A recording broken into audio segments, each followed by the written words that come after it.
The briefing room at Fort Adams was built to intimidate. Concrete walls, reinforced doors, flags standing at perfect attention behind the command table. Everything about the space reminded officers who held power inside it. On that morning, nearly every seat was filled.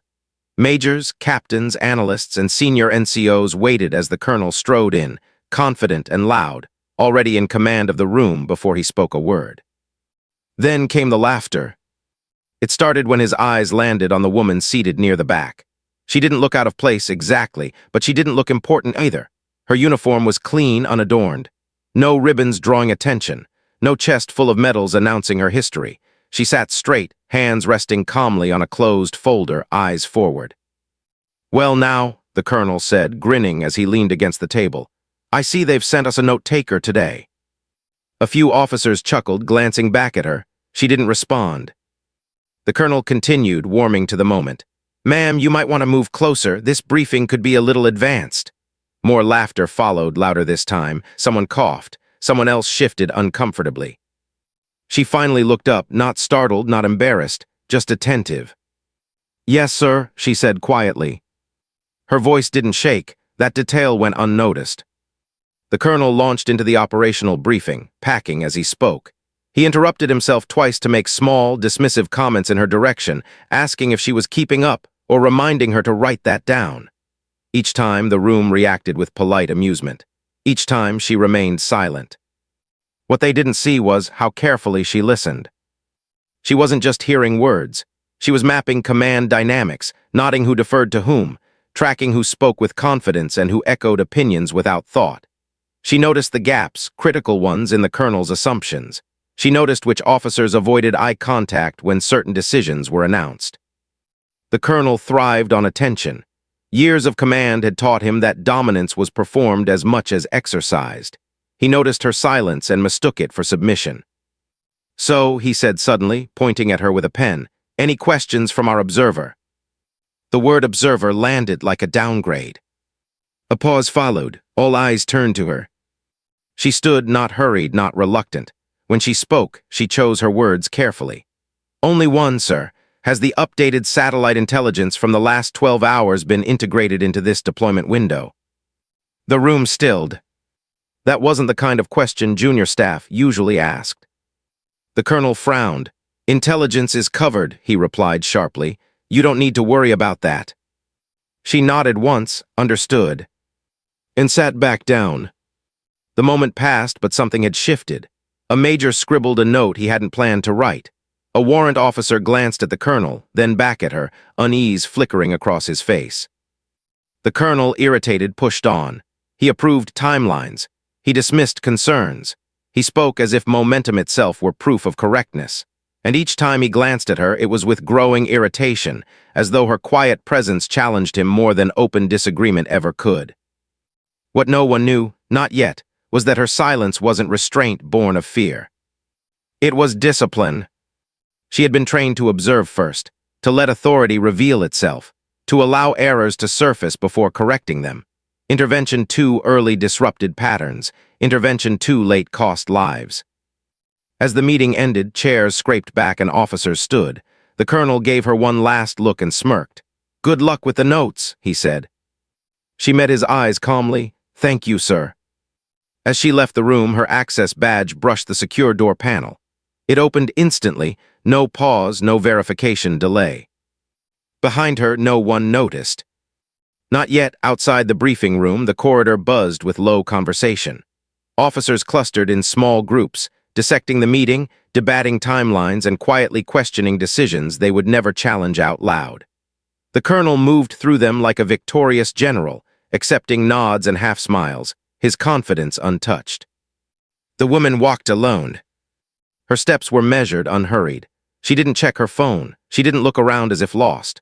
She moved with the certainty of someone who already knew the layout of the base, every turn, every secured door, every camera blind spot. When she reached the first checkpoint, the guard glanced at her badge, scanned it, and immediately stepped aside. "No delay," the guard beside him murmured. "System cleared her," the first replied, confused. They didn't call it in. They assumed the system knew better than they did. Down the hall, the colonel was still holding court. "We move fast, we win," he said loudly. That's how operations succeed. A captain hesitated. Sir, about the airspace overlap. Already handled, the colonel cut in. We don't need to slow things down because of hypotheticals. The captain nodded and fell silent, but his eyes drifted toward the hallway where the woman had disappeared. In a secure operations room 2 floors down, she stopped at a reinforced door marked restricted. No rank requirement was posted, only clearance. She pressed her badge to the panel. The door unlocked instantly. Inside, screens glowed with live feeds, data streams, and classified overlays that most officers on the base would never see. She took a seat and opened her folder. Inside were documents stamped with classifications far above the colonel's authority, updated intelligence, red flag assessments, oversight notes marked for review but not intervention, not yet. She replayed the briefing in her mind, the colonel's confidence, his dismissive tone, the gaps he'd ignored. Momentum without verification was dangerous. Ego without accountability was worse. Upstairs, the colonel's irritation grew the more he thought about her. Who was she, anyway? He asked his executive officer. Liaison, sir, assigned temporarily. From where? The executive officer hesitated. The paperwork was unusual. That answer annoyed him more than ignorance would have. Unusual how? Direct assignment, no chain transfer listed. The colonel waved it off. Political babysitter, then, happens all the time. But the thought lingered longer than he liked. Later that afternoon, a logistics officer requested clarification on deployment timing. The colonel snapped back a response, then paused. One of the points raised echoed something she had said, almost word for word. He shook it off. Across the base, a senior warrant officer reviewed access logs. One entry caught his attention. Her badge had cleared multiple secure zones, zones restricted to command-level authority. That didn't make sense. He checked again. No errors, no overrides. Sir, he said carefully to a major nearby, do you know who that woman in the briefing was? The major frowned. No, but she asked the right questions. That night, as preparations accelerated, the colonel signed off on preliminary orders. Confidence returned. Paperwork obeyed him. Systems responded. Rank still worked the way he expected it to. What he didn't see was the quiet update moving through a classified channel, his name tagged for observation. Not accusation, not yet, just attention. In the operations room, the woman closed her folder. She had heard enough. The colonel believed authority was loud, visible, enforced through rank and volume. He was wrong. And soon the base would learn the difference between command given and command revealed. By morning, Fort Adams had shifted into acceleration mode. Vehicles rolled earlier than scheduled. Logistics teams moved with forced urgency. The kind that came from orders issued quickly and questions answered vaguely. The colonel stood at the center of it all, energized by motion. To him, speed meant control. The woman watched from the edge of the operations floor. She hadn't slept much, not from stress, from calculation. Overnight updates had confirmed what she suspected during the briefing. The intelligence picture had changed faster than the colonel realized. Airspace permissions were tightening. A regional partner had quietly altered posture, nothing catastrophic, yet, but enough to demand adjustment. She approached a console where a captain monitored live feeds. "May I?" she asked. The captain hesitated, then slid aside. "Yes, ma'am." She scanned the data, fingers moving with quiet confidence. "This feed is delayed by 6 minutes," she said. "Your risk model assumes real-time input." The captain blinked. "That's how it's always been." She nodded. "That's the problem." The captain opened his mouth to ask more, but the colonel's voice cut across the floor. "Is there an issue here?" He strode toward them, eyes already narrowed. "Ma'am, you're interfering with my operations." She stepped back, not in retreat, but in compliance. "I'm observing, sir." "Then observe from a distance," he snapped. "You've already had your say." Several heads turned. The floor grew quiet. This wasn't just correction, it was a public line drawn. She met his gaze. "With respect, sir, the deployment window assumes clearance that no longer exists." His jaw tightened. "According to whom?" "Updated intelligence channels." "Channels you don't control." She didn't argue. "No, sir, but I do review them." A murmur rippled through the room. The colonel raised his voice. This operation has been cleared at my level. We are not delaying because of hypotheticals. She took a breath. They aren't hypotheticals. That's enough, he said sharply. You're out of bounds. Silence followed. The woman looked around, not seeking support but nodding reactions. A major stared at the floor. A warrant officer's hands clenched. The captain swallowed hard. She nodded once. Understood, sir. And stepped away. The colonel exhaled, satisfied. Control restored. He turned back to his officers. Let's keep moving. But the damage was already done. An intelligence analyst quietly cross-checked feeds. The delay she'd mentioned was real. A logistics planner noticed discrepancies she'd flagged earlier. Small things, easy to ignore, harder now that someone had named them. In a secure office nearby, the warrant officer initiated a deeper audit. He didn't know why, only that something felt off. Her badge access, her language, the way she challenged without posturing.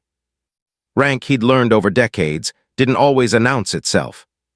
By mid-afternoon, the colonel received a message requesting clarification on risk exposure. He frowned, then another, and another. Questions he wasn't used to answering from people who usually stayed silent. Irritation curdled into anger. He summoned her to his office. She arrived precisely on time. You're undermining my authority, he said without preamble. I'm protecting the mission, she replied evenly. You don't have that mandate. She met his eyes, not visibly.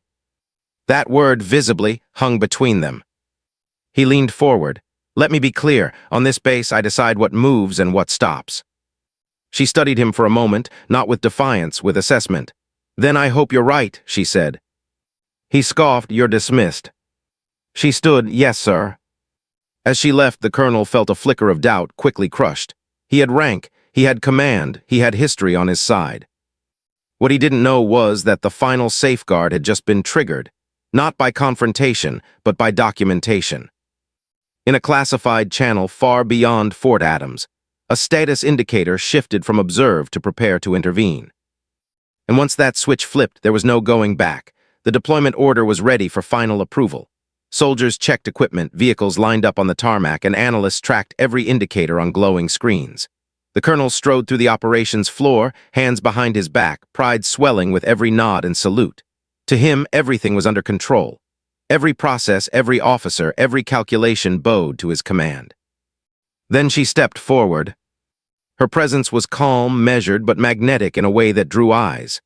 Sir, she said quietly, yet loud enough to cut through the chatter, this mission is paused. The room froze. A hum of murmurs erupted. No one had heard those words spoken by anyone in uniform for years, certainly not in the colonel's presence. What did you say? He barked, eyes narrowing. Paused, who authorized this? I did, she replied simply, her tone even almost serene. Under classified directive, deployment cannot proceed until updated satellite intelligence and regional clearance are verified. A ripple ran across the officers. The colonel's jaw tightened. You have no authority to stop an operation, his voice raised, echoing against the concrete walls. Step aside before you compromise everything. She didn't step aside. She activated a secure device on the nearby console. A soft chime indicated a classified line connecting. Within seconds, faces on a monitor appeared. Pentagon officials, uniformed, professional, demanding attention. The colonel froze. Colonel Briggs, one of the officers on the screen said, acknowledge Lieutenant Commander Vance. The colonel blinked. Lieutenant Commander? He had assumed she was a junior officer, a liaison, someone under his command. Not this. Not someone whose authority spanned far beyond his base. The woman met the screen calmly. Acknowledged, sir, she said. Her voice was crisp, controlled, commanding, but without the arrogance the colonel exuded. Respect came naturally in every syllable. Confirm the pause, the voice on the screen demanded. She did. The colonel's face flushed. Officers around him exchanged glances, whispering behind hands. Some stepped back, others froze mid-task. The colonel was used to authority being performative, loud, visible, demanding attention, not like this. Quiet, invisible, absolute. This can't be happening, he muttered. Sir, she said gently, turning to him but keeping her gaze forward at the screen, mission integrity is priority. Lives will be lost if we proceed without confirmation. His chest tightened. Pride warred with reason. In that moment, he realized he hadn't just misjudged her. He had actively belittled someone whose rank, authority, and reach were beyond him. His arrogance had blinded him to facts everyone else was quietly noticing. The officers watching the exchange grew silent. The colonel's commands were now irrelevant. Every order he attempted to issue was overridden by protocol he couldn't see, rules he couldn't bypass, and authority he had never been granted. Minutes stretched. The Pentagon officer spoke again. "Colonel Briggs, you are to step aside until operational review is complete." The colonel froze. He wanted to argue, to protest, to assert dominance. But there was no route to power here. No seniority to leverage, just the reality of an authority he had never accounted for. The woman's calm eyes met his one last time before she turned back to the screen. She did not gloat. She did not lecture. She simply ensured the mission was paused, every detail documented, every risk accounted for. Outside, soldiers paused mid-motion. Vehicles remained stationary on the tarmac. Radios crackled with instruction, none from him. The colonel stepped back, speechless, the weight of public humiliation settling in like a stone. Every officer in the room knew what he had assumed and what he had ignored. Authority wasn't loud. It didn't need announcement. And right now it had revealed itself fully. By the time he regained composure, the operation had stopped cold. The room hummed with tension. Somewhere deep inside, he recognized he had underestimated her, severely. And he had no one to blame but himself. The room was deathly quiet. Officers froze mid-task, fingers hovering over keyboards, eyes darting between screens. Outside, the hum of engines on the tarmac had ceased. Radios fell silent. Every eye in the operations room was locked on the monitor. The woman's calm composure remained. She didn't flinch, didn't smirk, didn't celebrate the chaos she had created. She was not here for theatrics. She was here for command. "Lieutenant Commander Vance," a voice on the secure screen intoned, "confirm operational hold." The words were firm, unmistakable, carrying the authority of Washington itself. Her fingers tapped a few keys. She looked at the camera and spoke clearly, almost politely. "Confirmed, sir. All deployment orders paused until intelligence and clearance are fully verified." The room held its breath. The colonel's jaw dropped. Lieutenant Commander, commanding her. He had assumed she was a junior liaison, a temporary observer, perhaps a political appointee, someone under his command, someone he could publicly mock without consequence. Not this. Not someone whose rank and authority were miles above his own. "Colonel Briggs," the Pentagon officer continued, eyes stern even through the grainy video feed, "the operational hold is now in effect. You are to defer all further decisions until the review concludes." The colonel's face flushed red. He stammered. I don't understand. I'm in command here. This is my base." "Yes, Colonel," she said, turning slightly toward him without taking her eyes off the screen. "But operational authority for this mission rests with me. I am the designated oversight officer for all deployments under this channel. Orders proceed only with my clearance." Time seemed to slow. Every officer in the room registered it simultaneously. The colonel had been publicly outmaneuvered, and not by argument or confrontation, but by rank, authority, and protocol he had never acknowledged. A major leaned toward a fellow officer, whispering, "She outranks him by how much? That's not even visible on her uniform." The woman's calm precision highlighted his lack of awareness. He had mocked her, belittled her, made jokes at her expense in front of the entire briefing room, and he had no idea that she had been observing his every move, every flaw, every misstep. Her access was immediate, unquestioned. Her authority was invisible yet absolute. The Pentagon officers treated her with respect and deference because she held the kind of clearance and operational reach that could override entire bases without explanation. The colonel was no longer the decision-maker. He was irrelevant. The colonel tried to regain composure, attempting to assert control, but each word died in the room. His officers avoided his gaze. Even the communications staff hesitated to respond to his directives. He realized painfully that what he had assumed to be power, uniform, rank, and volume was only superficial. True authority was far more subtle. It could arrive quietly without ceremony and change the course of operations in seconds. Lieutenant Commander Vance documented every detail in real time. Her movements were efficient, her tone measured. She issued updates, clarified procedures, and ensured the operation was paused safely. No one questioned her. No one doubted her. The colonel's arrogance had blinded him to the reality of command, the reality that rank was not always visible, but authority could not be ignored. Finally, she turned her gaze fully on the colonel, meeting his eyes for a brief moment. There was no gloating, no malice, only calm, professional certainty. He felt a flash of understanding. She had never intended to humiliate him personally. Her objective was to enforce protocol and protect lives. Everything else, the embarrassment, the irony, the reversal of authority, was collateral. Outside, the base seemed to exhale. Soldiers adjusted to the new hierarchy without question. The colonel's internal struggle continued, but around him, the reality of the lieutenant commander's control settled quietly, firmly, and irrevocably. The Pentagon officer's voice ended the moment. Operation Hold confirmed. Further instructions will follow through the chain of command.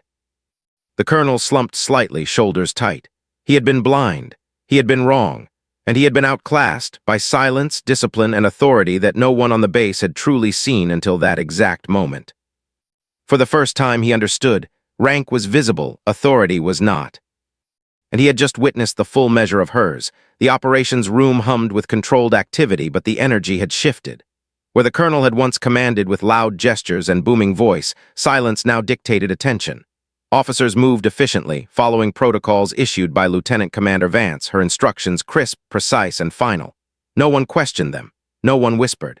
The reality of authority had settled in, invisible but absolute. The colonel stood frozen near the command table, a monument to frustration. Every instinct he had honed over decades screamed for him to act, to assert, to reclaim his dominance.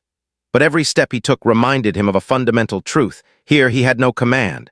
The rules were no longer his to enforce. The authority he had relied upon for years, the medals, the rank insignia, the swagger, meant nothing. He was irrelevant. Lieutenant Commander Vance moved through the room with calm precision, adjusting schedules, verifying intelligence, and issuing clarifications. Each order she gave was executed immediately, without hesitation. Officers who had previously deferred to the colonel now deferred to her naturally. The shift was palpable. Even junior officers who had ignored her questions yesterday now anticipated her needs, prepared her reports, and ensured the mission adhered to her oversight. She paused briefly to consult a secure monitor displaying updated satellite data. "The Southern Air Corridor remains compromised," she said. "Ground clearance for equipment deployment is delayed by 37 minutes. Adjust timing accordingly." Her words were concise, authoritative, and unarguable.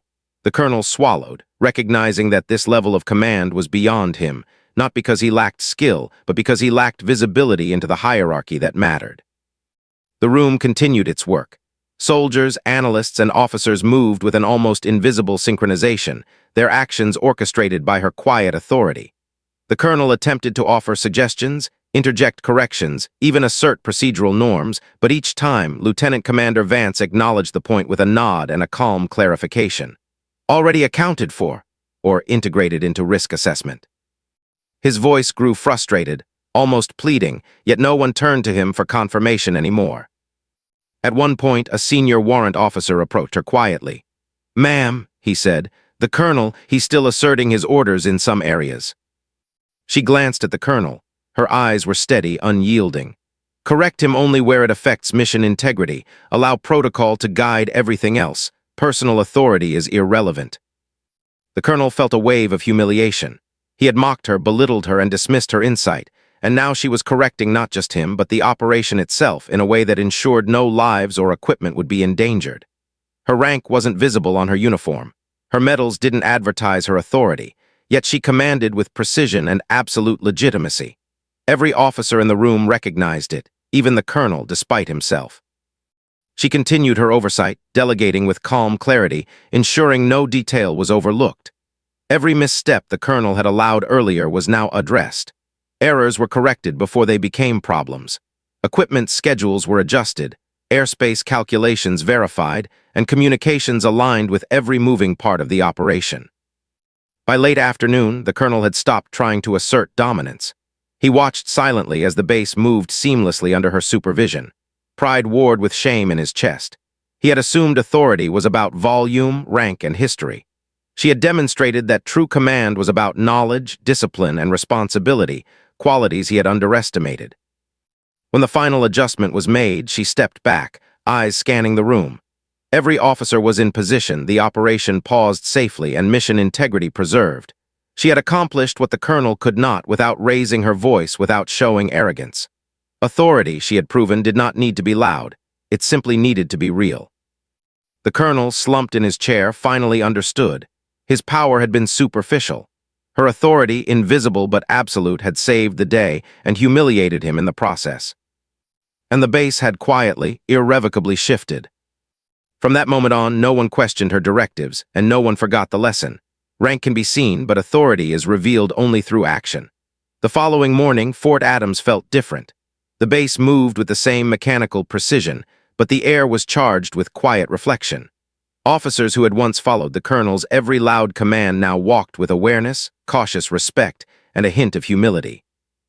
They had witnessed authority exercised without ceremony, without posturing, and it had left a mark. Colonel Briggs arrived at the command center early, face pale, jaw tight. The weight of yesterday's events pressed on him. He had mocked Lieutenant Commander Vance publicly, belittled her contributions, and assumed she would defer to him. Instead, she had revealed a hierarchy he couldn't see, executed orders beyond his authority, and paused an operation that he had been so confident would proceed under his command. A messenger handed him a sealed envelope marked "Official Review, Immediate Attention." Inside were preliminary findings from an internal investigation into his conduct.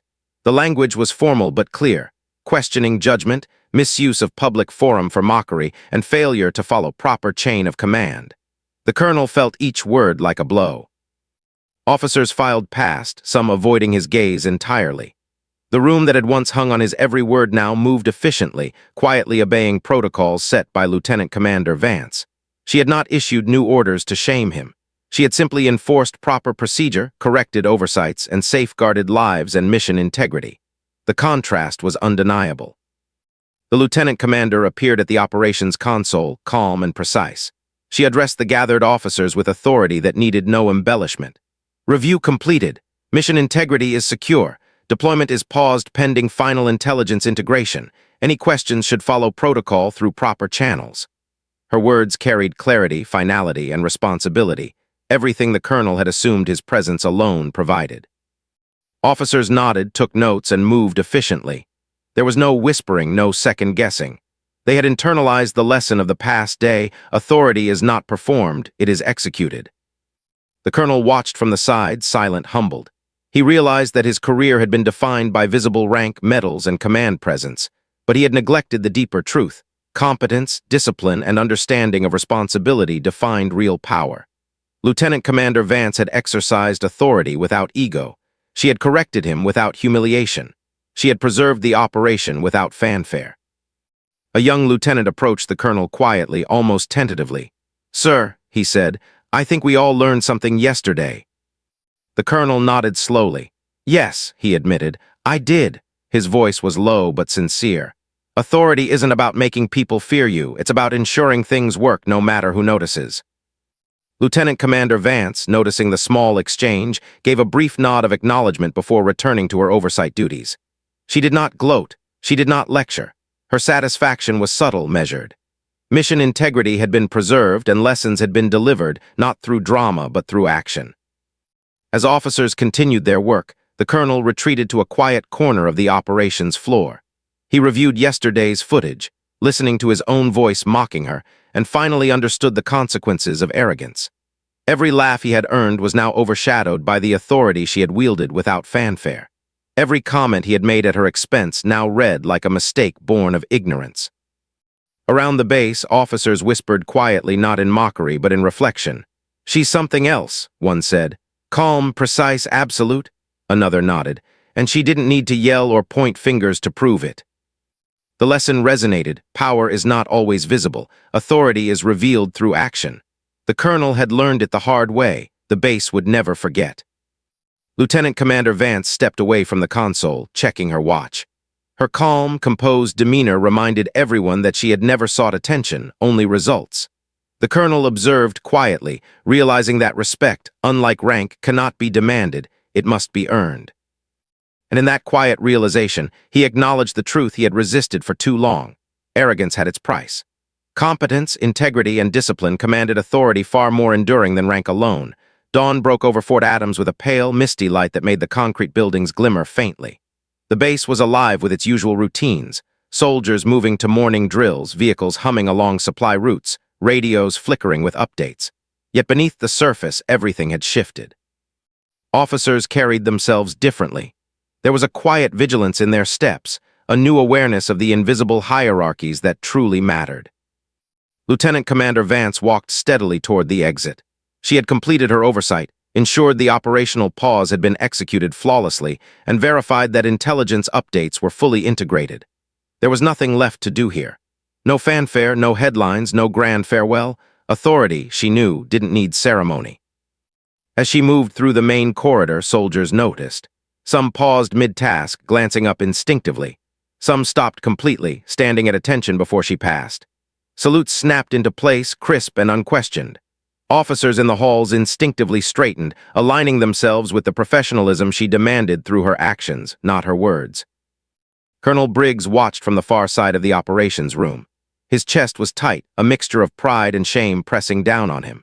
He had underestimated her, repeatedly, mocked her, belittled her. And yet she had handled every situation with precision and grace. She had stopped a mission in motion, preserved resources, safeguarded lives, and left him with the silent, unavoidable truth. Rank can be worn on the chest, but authority is revealed only through action. He rose slowly, walking toward the window overlooking the tarmac. Vehicles were halted.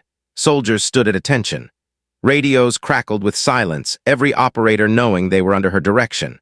And yet she was leaving, without a word, without a speech, without demand for acknowledgement. The colonel exhaled. For the first time he understood humility. He had spent decades believing that power was about visibility, about making yourself seen, heard, and feared. But here was someone who commanded respect without making a sound. Someone whose presence alone ensured compliance and safety. Authority was not demonstrated with volume, it was lived. Officers began quietly whispering among themselves. She didn't yell, she didn't show off, and yet everything moved perfectly. The lesson hit hard. Ego might command attention temporarily, but competence and discipline commanded loyalty permanently. Lieutenant Commander Vance reached the vehicle waiting outside. She paused for a single moment at the door, glanced back at the base, and gave a small nod to the colonel. It wasn't condescending. It wasn't triumphant. It was acknowledgement. She had done her duty, and he had observed it. That brief moment carried more weight than any speech could.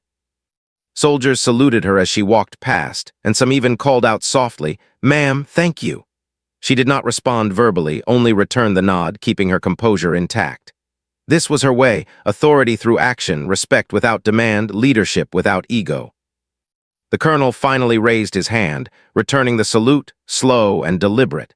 It was the first respectful gesture he had made toward someone he had once dismissed. In that gesture, the lessons of the past day settled fully in his mind. Underestimate no one, and respect authority even when it is invisible. As the vehicle pulled away, the base returned to motion. Radios buzzed. Engines roared. Soldiers resumed tasks, yet the hum of awareness lingered. Every officer, every enlisted soldier had internalized the principle she had demonstrated. Rank can be displayed, but authority must be earned and recognized. The colonel stood alone by the window. Pride and shame warred within him, yet clarity had emerged from the chaos. Lieutenant Commander Vance had left without fanfare, but her influence remained everywhere, in the efficiency of the base, in the respect of the soldiers, and in the understanding of a humbled officer who had learned the ultimate lesson about leadership. She was gone physically, but her authority had left an indelible mark. Fort Adams had changed forever. The colonel would never forget that day, not for the embarrassment, not for the reversal, but for the clarity she had brought. Visible rank was fleeting, but true authority revealed itself quietly, firmly, and unmistakably. And with that, the base settled into its rhythm once more, silently acknowledging a truth they would carry into every mission. Never underestimate a leader who moves without ego, whose power is invisible until it must be seen, and whose authority leaves an imprint long after she departs.